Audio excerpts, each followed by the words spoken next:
اور یہود کہتے ہیں کہ عزیر اللہ کے بیٹے ہیں، اور عیسائی کہتے ہیں کہ مسیح اللہ کے بیٹے ہیں۔ یہ ان کے منہ کی باتیں ہیں۔ پہلے کافر بھی اسی طرح کی باتیں کہا کرتے تھے، یہ بھی انہی کی ریس کرنے لگے ہیں۔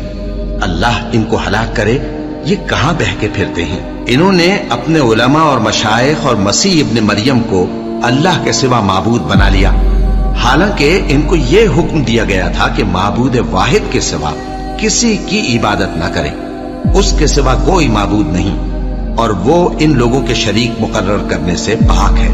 یہ چاہتے ہیں کہ اللہ کے نور کو اپنے منہ سے پھونک مار کر بجھا دیں، اور اللہ اپنے نور کو پورا کیے بغیر رہنے کا نہیں، اگرچہ کافروں کو برا ہی لگے۔ وہی تو ہے جس نے اپنے پیغمبر کو ہدایت اور دین حق دے کر بھیجا تاکہ اس دین کو دنیا کے تمام دینوں پر غالب کرے، اگرچہ کافر ناخوش ہی ہوں۔